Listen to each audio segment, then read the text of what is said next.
Hi, welcome to my YouTube. My name's Heather. Um, I don't even know. I just get on here and I vent about my life and stuff, and I'm probably very, I don't know. I'm just, I honestly don't give a shit to a degree. Oh, Jesus Christ. Obviously, if you look at my hair, that should just be an example. I just woke up, so my voice is deeper right now, and I've been kind of congested anyways, but I just woke up. I'm still in my pajamas. I got my pajama pants on, and so I'm gonna get more into venting about the shit that I'm going through and stuff. I literally just woke up like maybe 5 minutes ago, and yes, my hair is filthy, and yes, I haven't taken a shower in like 3 days or whatever. But anyways, dang on, I just woke up and I just had this overwhelming feeling to go through and maybe put all my YouTube videos to private for the moment, because I feel like somebody out there is judging me very harshly right now. I don't know why. I don't know if somebody is, but I just woke up and it was like, just give up.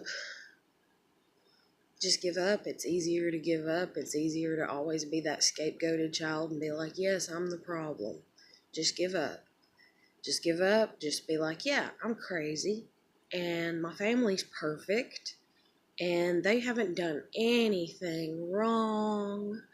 And, just be this little smart ass. Like that's the best way that I honestly have dealt with being the scapegoated child, is to be a smart ass, like in my own thinking about the whole situation, where it's just like, and that like literally by the time I was 12, like I remember fucking sitting there and just being like, yep, it's my fault, like just to get them to shut up about them bitching about shit before they would even find a way to manipulate it and bring it back to me and make it my fault.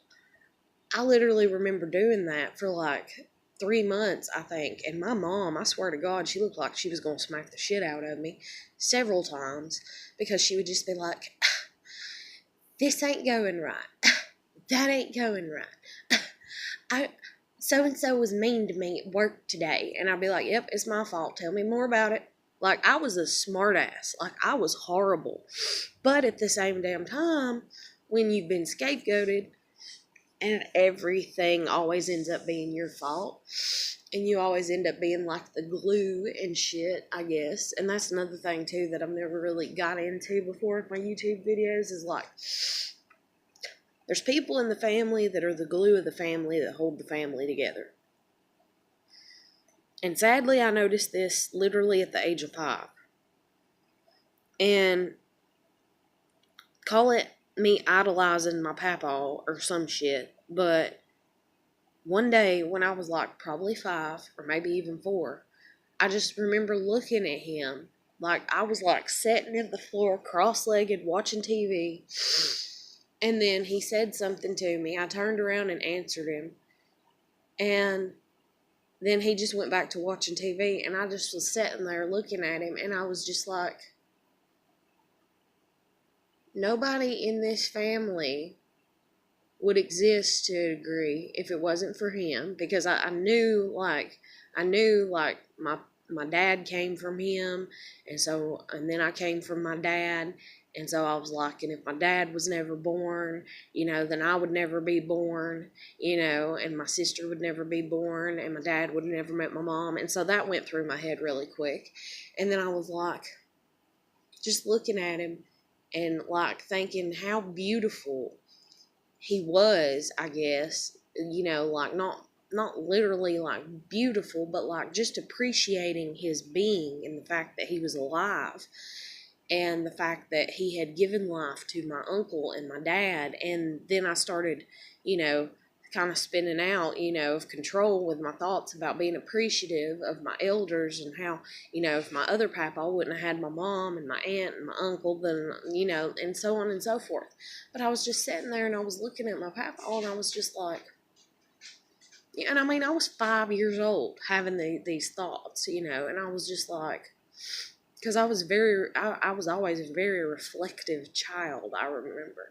And so I'm sitting there and I'm just like looking at him, and I'm just like, if it wasn't for him, this whole family wouldn't be here. And then I remember looking around because everybody, oh my God, my grandmother was in the dining room yelling about something. My mom was in there helping her. Like, I don't know if they were clearing the table or setting the table.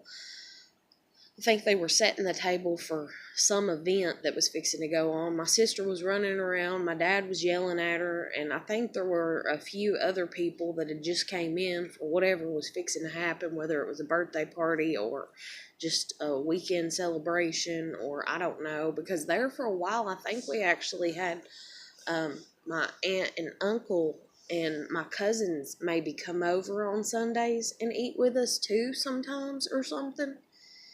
And so maybe that's what, I honestly don't remember what the event was, but it was just chaotic, like always. And I just remember looking at him after he said something to me.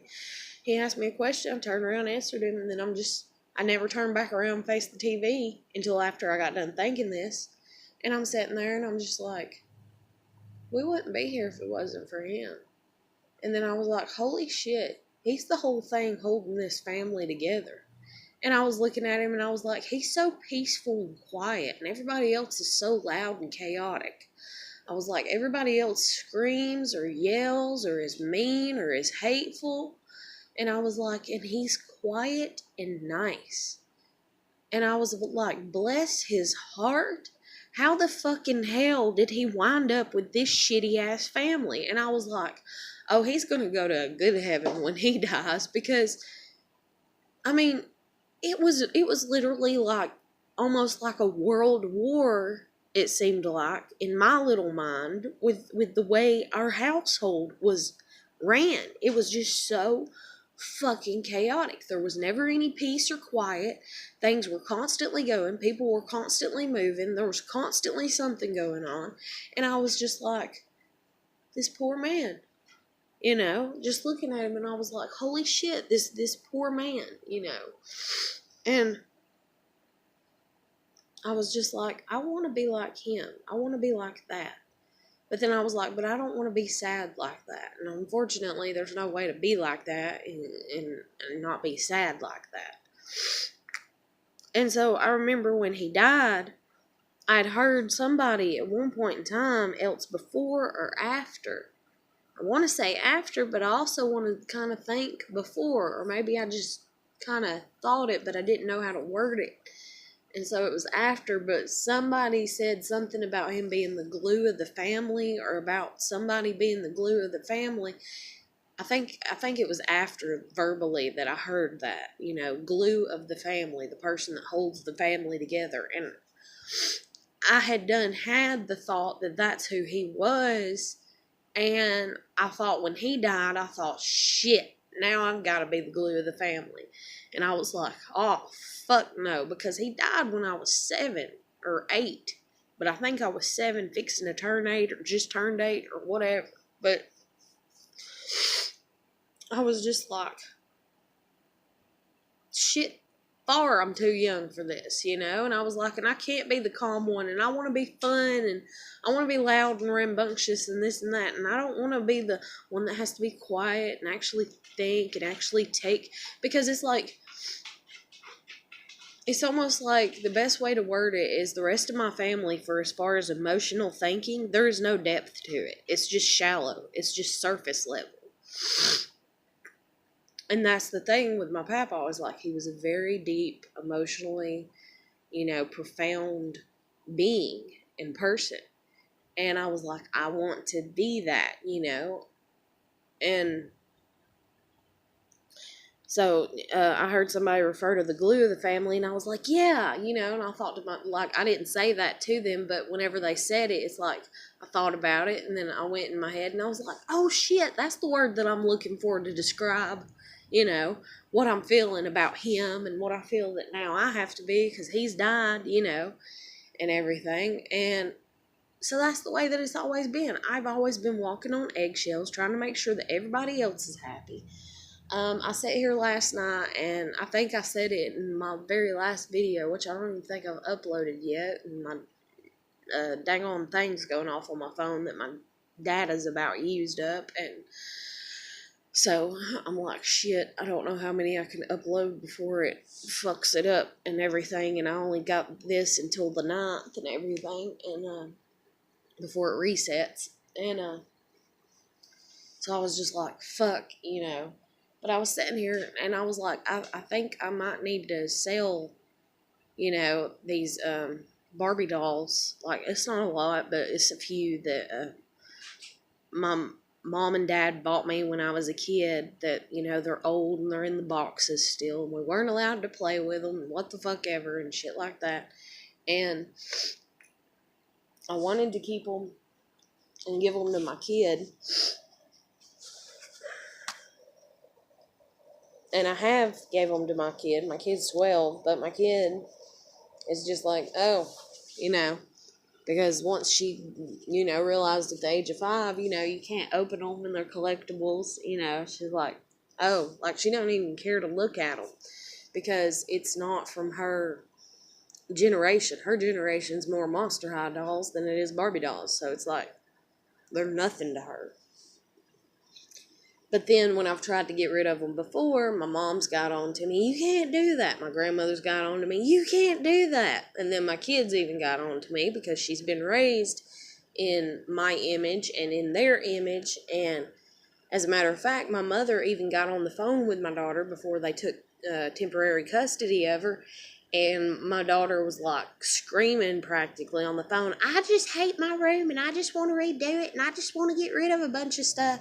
And I heard my mom say to her, well, you can get rid of whatever you want to, I guess, and everything, but you really need to think about how much money was spent on this and how much money was spent on that. And I'm sitting there and I'm like, holy shit, I've turned into my mom in that way, but not so much that I'm so closed off as my mom. My mom's like, don't get rid of it, never get rid of it.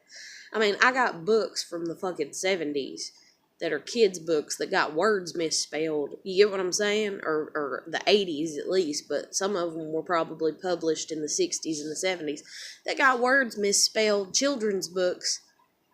And I don't even know why, and I'm like, that's fucking retarded. Like, whenever I'd read them to my kid, and I would just put the book down whenever we get to a misspelled word, and I'd just be like, this ain't a book to read, because apparently whoever didn't know how to spell, But then it's something to look back on and be like, look, when they was publishing books, they didn't go through and, check and this and that, But, anyways, my mom's like, don't get rid of those Barbie dolls. Those are collectibles, to my daughter. And my daughter's like, okay, I won't, because my mom's pretty much the narcissist in the family. And so it's like, yeah, kiss the butt, and make them happy and all that and everything. And so I'm just lost. Like, I don't even know what to do. Like, I'm out of work. I'm not desperate for money at the moment, but I'm gonna have to, let's go back to work over here. And it's like there is something inside of me almost screaming to not go back to work where I used to work, because there was so much backstabbing and drama. I could just feel it. It's like it was oozing out the goddamn walls. And I worked there for a year. So I tried to figure out what the hell was going on, but I guess I'm too ignorant. And in all honesty, all I can figure is that people just hated me. Like, it's just easier to just sum it up and say that they just hated me. And that is the situation with any job that I've been at. I'm just like, it's easier to just sum it up that they hate me, because I can feel the negativity and stuff. And then I've read up on being an empath, or being, and even if you're not like an empath, like a thing, like it's an actual thing that exists, then I've read up on being very empathetic, And that happens even, I've read, when you are the scapegoated child. You are taught to become very empathetic and everything like that. And in that, and being around groups of people daily, it is draining. It is draining. And I swear to God, I'm sitting here and I'm like, please, Lord God up in heaven, let me have a job where I'm around minimal amounts of people. And see, that's the reason I think even when I was younger, I was like, I'm going to grow up and I'm going to be a babysitter. Because I'm only going to have to deal with the babies, however many there are. And hopefully I won't like have to take care of like Duggar family size, people, unless it's like my family, my children. And I was like, so it'll be anywhere from maybe about 1 to 3 kids. And I was like, and then all I'll have to deal with is mom and dad and maybe occasionally grandma or grandpa or aunt or uncle, like kind of they'll come to, pick up the kid that day from being babysat and pay me or whatever. And that's what I always, looked into. And that's the reason I always was adamant about doing child development and stuff, because children are so less affected by the world because they're new. They're just I don't want to say pure, because some of them ain't. God, some of them are based on their parents and their upbringing. They're done kind of a little corrupt, I mean, I've seen a 3-year-old and a 5-year-old threaten to stab somebody with a knife before, like top shit. So, and that's because they, I would ask, what was it? I asked the 5-year-old, I was like, why would you do that? And why would you think that?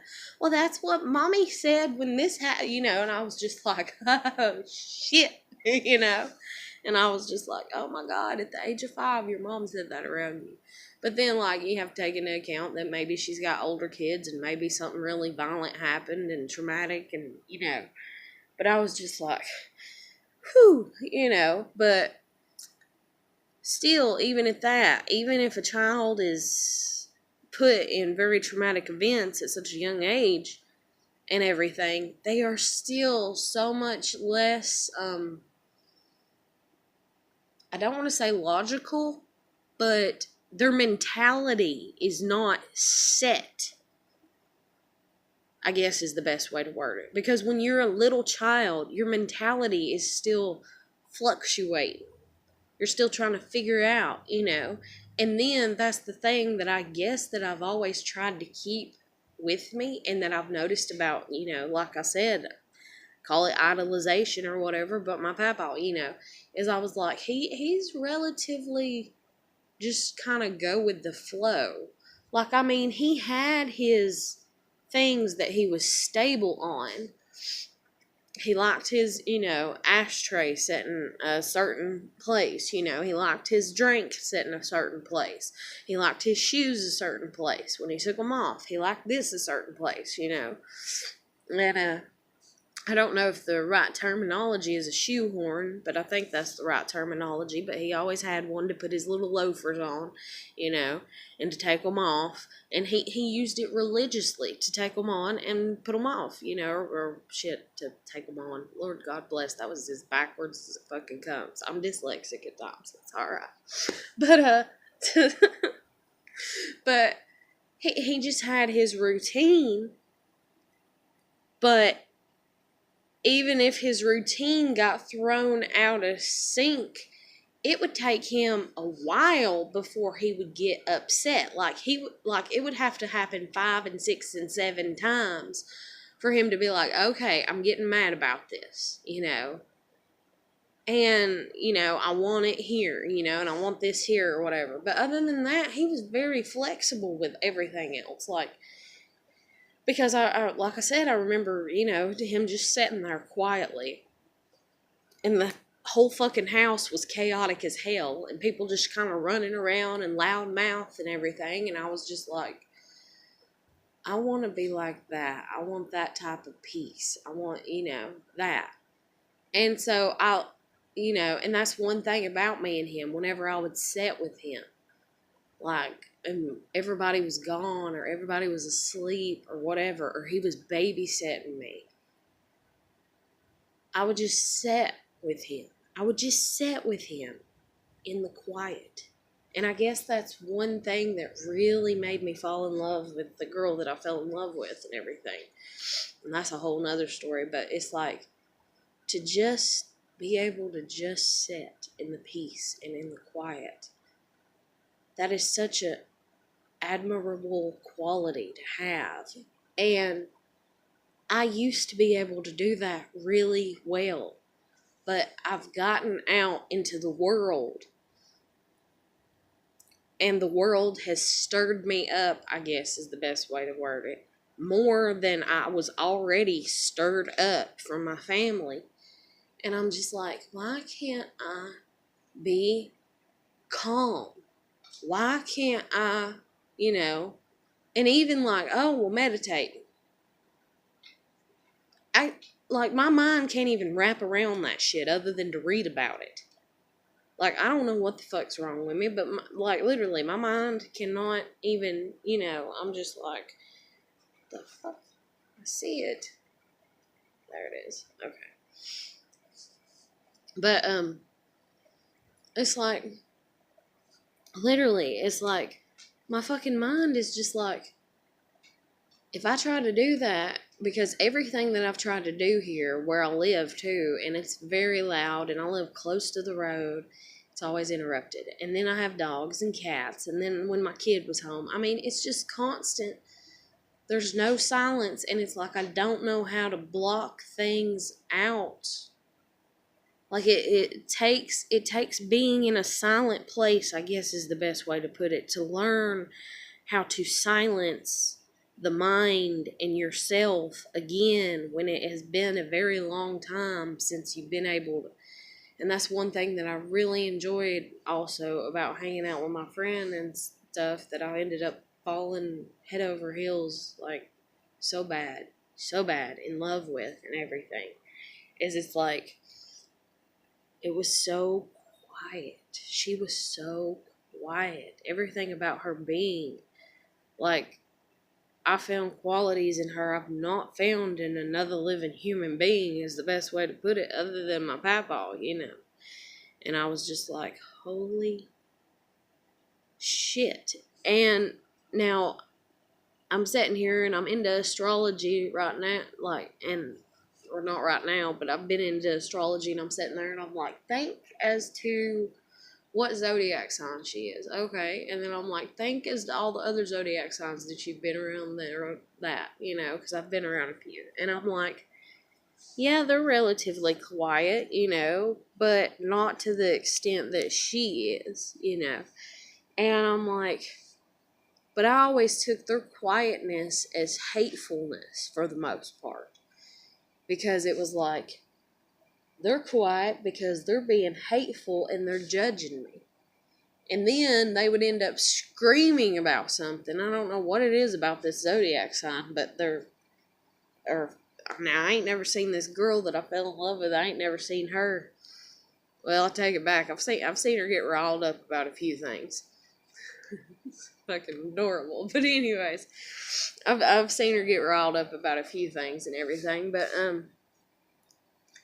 I've seen other people get riled up that are the same zodiac sign as her about things. And usually it's about things that I disagree with, is the best way to word it. And it's not even directed towards me if I think about it. No, one time it was. Oh, no, I take it back. Okay, several times it's been. Because my aunt and then my kid's dad, his mom, is the same zodiac sign. And these people have went the fuck off on me, and I've went the fuck right back off on them, and they didn't take too fucking well to it, and they didn't like me for it. Oh, damn, they did not like me for it. Now, actually, though, my kid's dad's mom, what the fuck ever, I didn't go back off on her, because I was like, bye, go away. I was like, bye, go away. She come after me, and I was just like, sitting there talking to somebody else after she went off on me, and I was like, I'm gonna have to leave. And this person was like, don't leave because of her. And I was like, no. I was like, I gotta go. I was like, nah. I can't. Ooh, I can't. Because she come out accusing me of something way over the top. But she did drugs at the time, so woo. And she was just, phew, and I was just, really?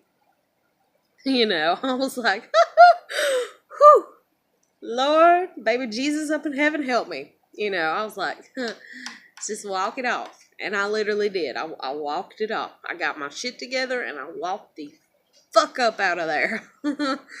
And the thing is she was on drugs. So she tried to kind of come out and be like, what are you doing? You know, and I was like, I'm leaving. And she tried to yell at me again. And I don't even know if I shut the door or if I slammed the door. I don't even think I shut the door when I left. I was just like, I will break the door.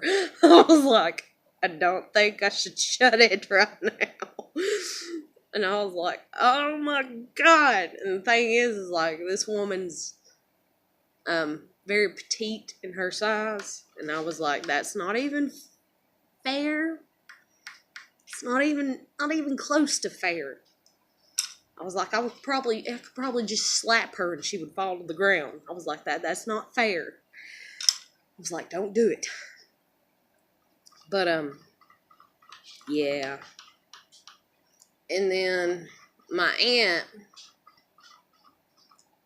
I have popped off at her, back at her, and she has just got, oh my God, you ain't never seen, like, I would laugh because she got so mad. Like, I would literally laugh because she got so mad. Because I was like, and I remember one time I was like, see, I was like, you know I'm right. And I was like, admit it. Oh, she got so mad. And I was like, I was like, you ain't even got to admit it. I was like, because everybody here doesn't know it's the truth. Because she was going off on my cousin. Damn. I have some memories. And even though I may be dramatic or what the fuck ever and everything, like, that's another thing too, is I am dramatic. I have a dramatic flair and all that and everything. I swear, like, whew, I am not somebody that needs to be pissed off. That's the best way to word it. And luckily, I don't really get pissed off that often. Like, if I can think of bad times I've been pissed off in my life, I would say 30. So that's once a year. And that's just actually adding, like, trying to be honest. Because in all honesty, I was like, okay, think about it. And I was like, okay, 10. And then I was like, no, it'd have to be more than 10, I think. And then I'm like, okay, 20. And then I'm like, I just rounded up to 30. That way, like, if somebody's like, no, I know you've been more mad than that. Like, no. It takes a lot to see me very mad and very upset. It really does. Because usually I'm so emotional and I'm such a deep set emotional person that I'm actually sad instead of mad. But then because I'm so sad, then yeah, I can get angry, but I don't get angry. And nobody's ever really seen me to a degree angry. I mean, they have, but it's been very few and in between in my life. But, anyways, so I woke up this morning and I was like, I'm going to set on my YouTube to private, and I still feel like something inside my mind is almost screaming that at me, so I might actually do that. But I really don't want to, is the thing. God. You ever have this feeling and you're like, I really don't want to, though. And I don't even know why, because I really, really don't want to. I feel like maybe it's because my cousin Sharon is going to be getting involved, because my kid came over last night. It's the first time I've seen her in 4 months. And my dad was trying to manipulate me so that way he could get his grasps back on me, I guess you'd say. Which is, well, feel sorry for me and I really love you and you're the reason that it's all falling apart, type shit and everything. And even if I do set my stuff to private, I'll at least leave this up, for a while, because something's even telling me to set this to private ever so slightly, or it's more like, just watch what you say right now. Like, I mean, I don't even know where this is coming from. Like, and it's not like it's a voice in my head that I'm hearing. It's like it's my consciousness or my intuition. And I'm just like, shut up, because I suck at listening to you if you are my intuition. And you have to be my intuition because you're not a voice in my head. I don't literally hear anything, but it's just a feeling. There you go. It's a feeling. It's a gut feeling. And I've always sucked at listening to my intuition, and I want to get better at it. So maybe I'll do this as an experimental trial run and set everything to private and see if it fucking works. But, my kid's like, oh, we're going over to, Sharon's house, and we're staying for the weekend or whatever, or for one night.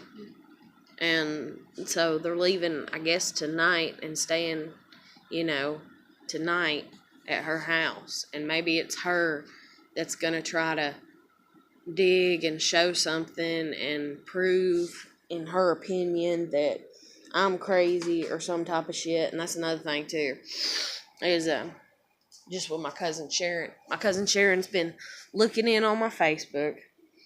And I noticed she was looking in on my Facebook because she was showing up all the time in my suggested friends box. And I was just like, so I wrote a post and put it out there venting and mentioned her and mentioned the way that they have belittled and shit talked her behind her back because she had a medical condition when she was born. And they've teased her behind her back about it and made fun of her, especially my grandmother. And that's horrible because my cousin Sharon, she's the only child, and her parents died in 2007 or 8, or maybe it was 2006. No, I think I'd done had my daughter. I don't know what year it was. It was somewhere between 2006 and 2009, I'll say. No, okay, that's right. It had to have been 2007 or 8.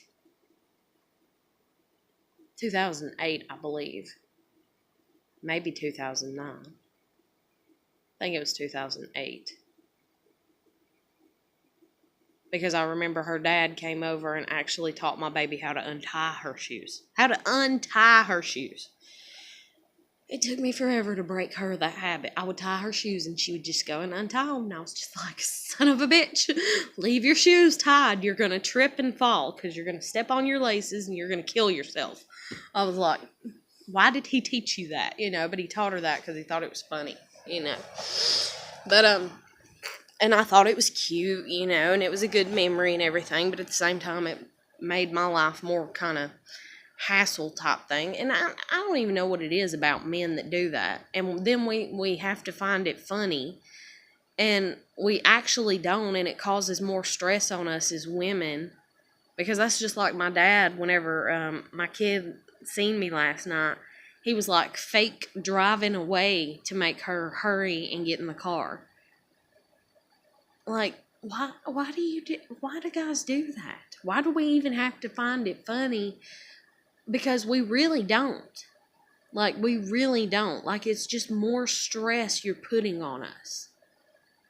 But we have to find it funny because y'all all do shit like that. None of y'all know how to be respectful and think in depth, Hey, how would this make her feel emotionally?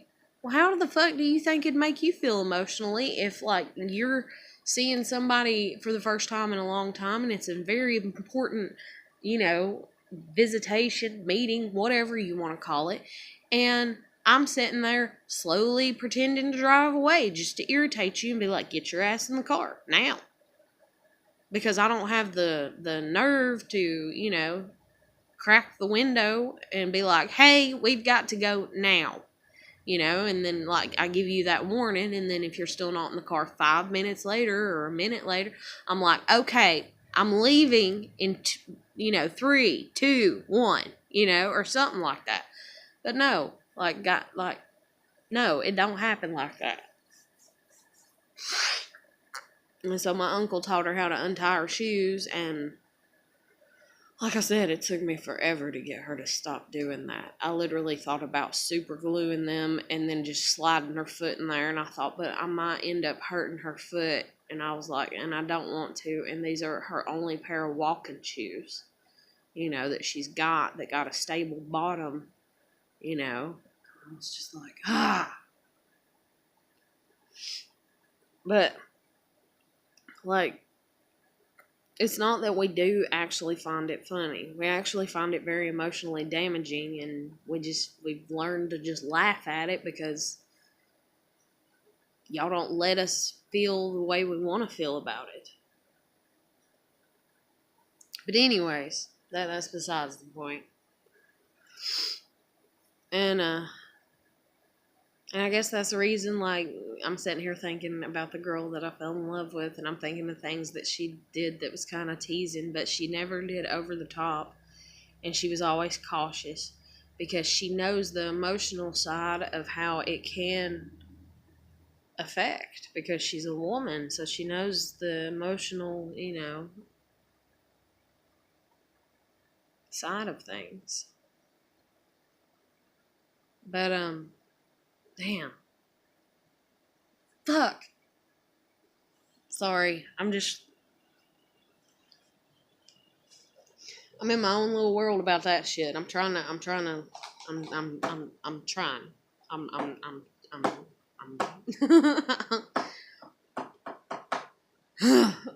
Jesus Christ, I'm trying. But anyways.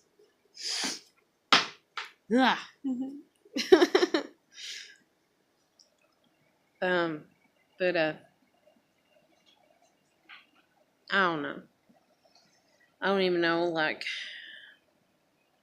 anything. Like, I'm just so lost. Like, that's the thing I was talking about yesterday, is, like, disassociation, and going through that and depressed. And I was like, maybe I wasn't, like, suicidal, but I put suicidal in the title because, I mean, to a degree, that's the only way to kind of word it. But it's like thinking, even once or twice, like, that's it. Maybe I should just die. Like, I wasn't thinking more in detail, like, how. Like, before, I'm like, I'm going to hang myself. But yesterday, I was just like, I just need to die. I just need to die. I was like, apparently I just need to die because I'm just a big ball of mush, And I'm just at this weird ass place in my life and everything. But I'm going to end this video here, I reckon, even though I don't even want to. Like, I don't know. It's like my intuition is just being very controlling today. I guess is the best way to word it. And I'm like, I don't want to listen to you because I don't know if you're really my intuition or if it's just being scared. And I'm like, yeah, that's exactly what it is. It's like, I don't know if it's really my intuition or if it's just me being scared. Because I don't want to put my YouTube to private, but I'm scared, and can your intuition make you feel scared? And the thing is I know that it can, because I remember not listening to it when I was a kid because I was told not to. Like, I would remember, like, for instance, like, my dad would be like, climb up on the roof with me, and I'd be like, well, go get the ladder, and he'd be like, why?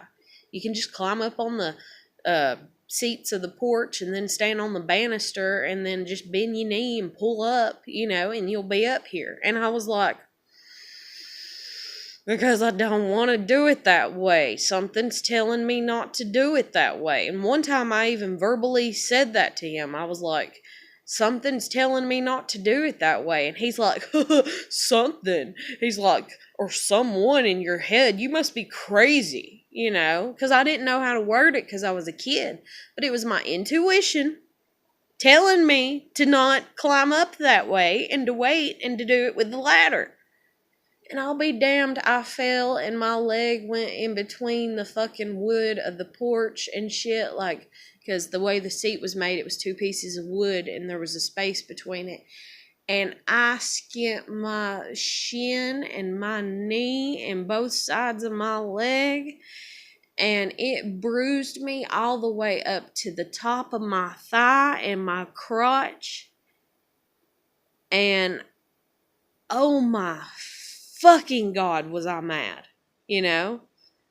But I fell, and when I fell, he's like, are you okay? You know, and you're stupid, and, you know, if you can't get up here the right way. And I was like, I told you that I needed the ladder, you know, something told me that and I didn't even say that. I just stopped myself there, and I was like, damn son of a bitch, you know.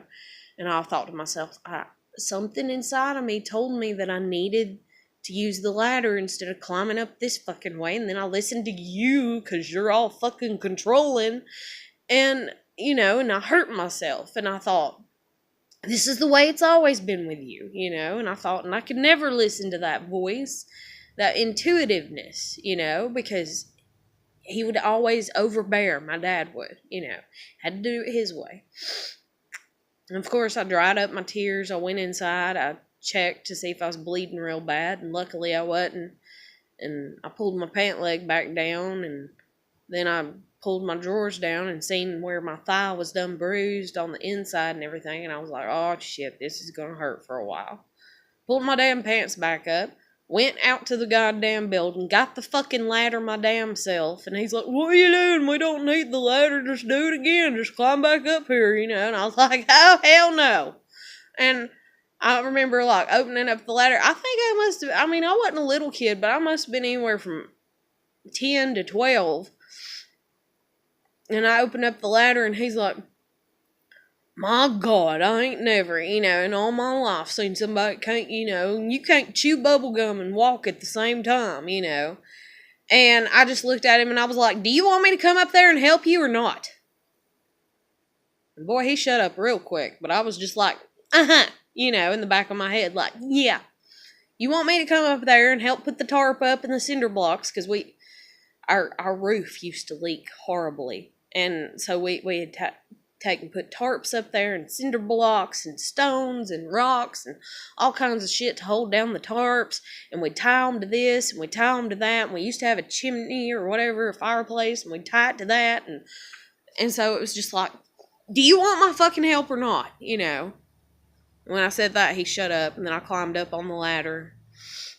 And then I about kicked the fucking ladder over, even getting up on the last step of the ladder and stepping up there, because my thigh was, oh my God, it took everything I had inside of me to take my leg and reach it over onto the roof and step onto the roof. Like, I thought I was dying. But I got up there and helped him. Did what I was supposed to do. And see, it's shit like that that really agitates me looking back on my life and everything, because I'm like, people look at me now and they're like, oh, she's so lazy. Oh, she's not a hard worker. Oh, she won't do anything. And that's another thing too, is I've been sitting here with a busted ankle for 3, almost 4 fucking years, you know, and I go to work on it, and it literally about tears me in half some nights, you know. And that's the thing, too, about me being out of work. I've been out of work for like, what, 2, 3... No, I've been out of work almost a month. And I'm just like, when I go back to work, if I've not been to the doctor for my ankle, which I don't have the money to go to the doctor for my ankle, it's probably going to hurt really bad, me walking on it, unless I find a job where I can sit down, unless I do get a car and I can babysit. But then my kid was taken from me, and so I don't know how people are going to, you know, respond to that, you know. And I have a lot of people that are kind of pretendish close to me, and I'm not sure if they're really close to me or not, that they're like, you know, oh, you know, you're a great mom, and you're great with kids and this and that and everything. And that's the thing, too, is I feel like this was just a personal attack on me, in all honesty. My parents taking my kids, because they always known how much children have meant to me and how I've wanted to have a big family and bunches of kids, or I took child development classes in high school because I wanted to be a preschool teacher, or kindergarten teacher, or even first or second or third grade. Now, I wasn't going past third, but, because I was like, they're done kind of forming into, this mentality. But then I got to thinking, well, they're still young and impressionable, and it's obvious that they are, because like I said, my kid went to 6th grade and she come back and, and after a month of 6th grade or 2 months of 6th grade, it was like, who are you? What have you done with my kid that was locked her room, that was happy with her life, that was content, Like, now you hate everything. I was just like, what happened to you, And, so anyways, I don't even know. But I guess I'm just going to go ahead and post this video, and I'm going to, I don't even know. I'm going to end it here, and I guess I'm going to take a shower or a bath, or I don't know. I don't like that. That's me on the inside. It's like, I'm so used to, I was trained up to not listen to my intuition all the time as a kid. So I learned to not listen to it. And that's just like even my kid being taken from me. Everything inside of me was telling me to not let her go and spend the night with my parents back in fucking months before she was taken from me. It was like, don't let her go over there. Don't let her spend the night over there. Don't let her go over there. Don't let her spend the night over there. Make her stay home. I know she don't want to, but make her stay home. And I was just like, yeah, but they really want to see her, and they really miss her, and this and that, and my family, and what about their feelings, and what about... And that's always been the thing, is like, I've always been the glue in the family, more worried about everybody's feelings as a whole unit versus just my own. And I'm sick of feeling like that. And I'm having to relearn how to focus on my own. But damn, I don't know if I'm going to have enough God-willing time. Because I'm fucked up. I'm having to heal. I'm having to heal from all the shit that I've been through emotionally. And then, that's one thing, too, about the girl that I fell in love with, is I'm like, okay, don't date me. Just be my friend. And just come and sit with me and hang out with me. Just sit and hang out with me. Just... being in your presence helps me be calm and feel better, and just be that for me when you're bored or when you have nothing to do. Just sit with me for 5 fucking minutes or something, because you're teaching me a lesson that I can't teach myself. And I'm like, yeah, and then I'm like, but you're not listening. And I think the thing is because she's not listening to doing that because she's mad at me, because I know that I don't know. I think she's just as attracted to me as I am to her, is the best way to put it, and she can't admit to it. She can't admit to it at all. Her ego, her pride, her whatever, her everything about her won't let her. And she sees it as it's going to be a train wreck before it's even got off the ground. And I was the one that didn't see that, and I was like, no, it's going to be great. It's going to be marvelous. It's going to be wondrous. It's going to be romantic and good, like I seen the good side of it, because I'm a romantic. And I was like, and I can do this, and I can provide that, and I can provide a home for us right now, and I can provide this, and I can provide, and I was just like, I will pull my weight. I'm not who the fuck ever you been with before. I will pull my weight in the relationship. But now she's got me so broken about thinking on the relationship that I'm just like, okay. I'm like, yeah, maybe you're right. Yeah, maybe it won't work. Like, she let her negativity on the situation has infected me, I guess. And now I'm like, I'm so broken by you that even if we were to get together, it's like, you've broke a part of me that wasn't broken before because of the way you've behaved.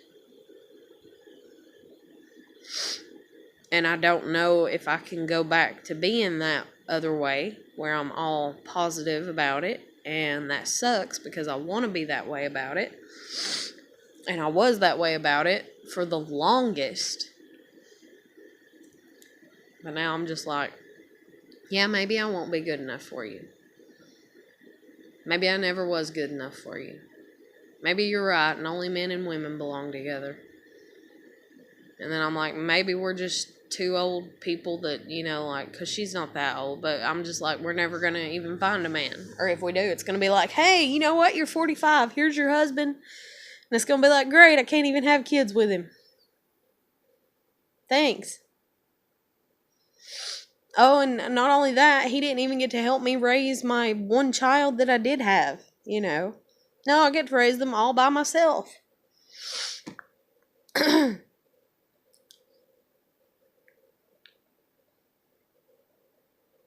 But nothing turns out the way that you expected or whatever anyway, so I don't even know.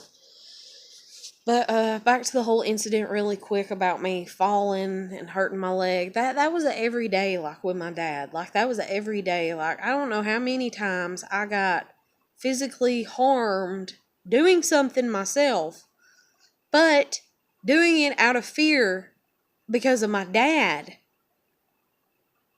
dictating and telling me what to do, or my mom or my grandmother, because they were all like that. But my dad was the main head honcho, I remember being told to hurry and get over there, and I even did this to my kid a few times without, and I tried to instill in her that she had an intuition and she needed to learn to listen to it. And so she learned to listen to it, but she still, but I'd be like, hurry and get your ass over here, or I'd count, and I'd be like, I'd count down to 5 or whatever, or up to shit. Anyways, I'd count from 5, or whatever, and be like, get over here now, and you got this long to do it. And I noticed when she was like 3.5 or 4 that she tripped and fell a few times running and hurrying and coming to me. And I'll be like, oh, are you okay? And after a while of that happening, I was like, oh shit, she's doing that because she's trying to hurry and her coordination level's off and her own intuition's telling her not to, And so I started talking to her and I was like, listen, you have to mind me because I'm your mom. You're supposed to respect me because I'm your mom. And especially when the only thing that I really ever ask you is to get over here and get over here now, I said, when I ask you to sit down, I mean it. When I ask you to stop doing what you're doing, I mean it, And I said, so, I'll give you a countdown and everything. I said, but don't push yourself so fast that you end up falling or tripping or hurting yourself. And so it took a while for her to realize that she got to the point where, she was listening to her own intuition and stuff. And then she got to the point where she would still sometimes fall, and running to come, because I'd be like, get over here now. And she'd laugh and giggle, and I'd be like, I mean it. And then I'd start counting. And I would try to slow up on my counting, and she'd run and she'd still, bump into something and fall or whatever. And then she'd get mad at herself, though. She didn't get mad at me. The responsibility was there for the own intuition. She'd get mad at herself, and I'd be like, are you okay? And she'd be like, yeah, I'm fine. And I'd be like, well, you could have went a little slower, or not have ran, and that way you wouldn't have fell. And she's like, yeah, I know, and I was like, okay. But with my dad, I never had the ability to be able to trust my intuition or stick with it or find it. And so that's the way it's been my whole life. And that's even like me busting my wrist at fucking one place that I worked at and everything. Intuitively, everything inside of me is like, don't, and that's the thing too. It's like, quit. Oh my God. If I listened to every time that I heard just quit, I would else be quitting my job at least once a month or every 3 months and then going back seeing if I could get it back, or I would be, and or I would be, quitting my job and not going back, and I literally wouldn't have any job run longer than 6 months. And I have two jobs that I've worked for almost a year, or one I did work a year, and one I was literally like just weeks away from being there a year. But that's the longest I've worked. I've only worked for 4 years out of my whole life. So I think that's a pretty good, run or whatever. But, and that's the thing too, in society, that's the reason society is so maddening, is because society teaches you to not listen to your own intuition. And the whole world teaches you not to listen to your own intuition because they want you to mind them and listen to them like some type of robotic something or another. And I gotta get off this crazy train, I guess is the best way to put it or whatever, and find a way back to my intuition.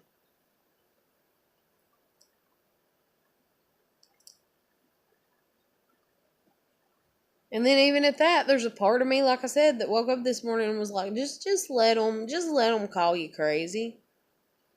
And I think that's kind of where the girl that I fell in love with is at. Like, she's just like, whatever, just let them label you, whatever they're gonna label you, and just go along with it. That way, you have a simple life.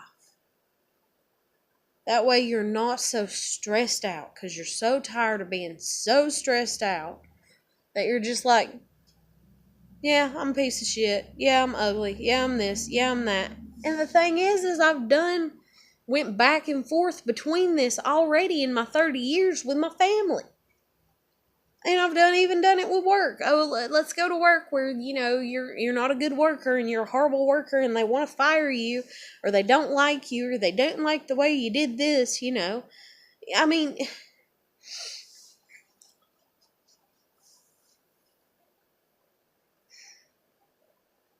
I don't know. It's like literally I was like, well, if I go along with the high, like play dumb, like I'm crazy and I don't know any better.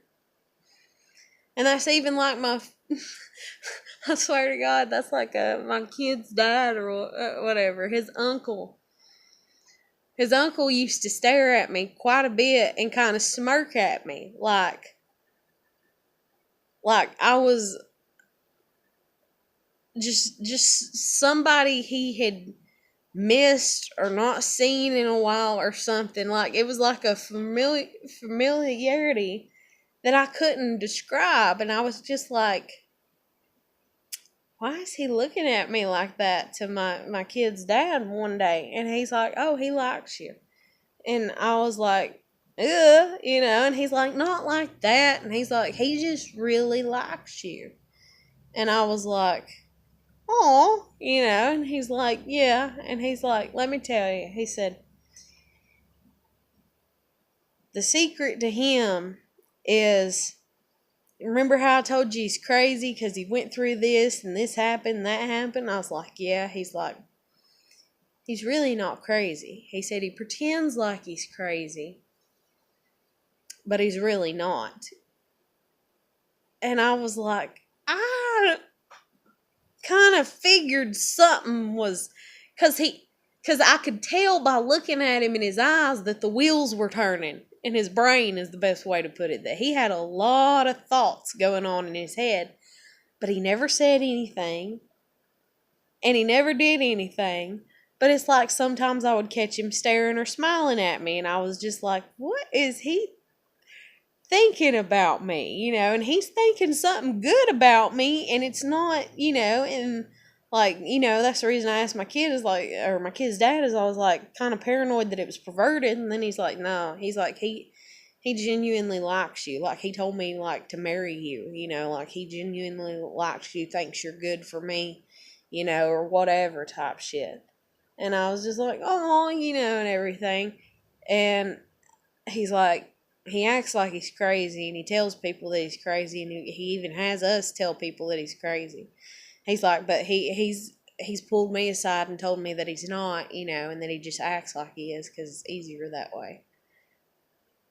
And in all honesty, I have to kind of think that it probably would be to be like, yeah, I'm crazy, and just give up. And just watch everybody move around you like a bunch of damn morons. And to a degree, I guess that's what my papa was doing when he was sitting in the chair, all quiet, and here we all are chaotic and everything, and all he's got is his little shoehorn over there and his little pair of loafers and his cigarettes and his ashtray and just watching TV and just, taking it slow. And I don't know. I don't know what the hell I'm going to do. But I'm going to end this video. Yeah. And I'll catch you later.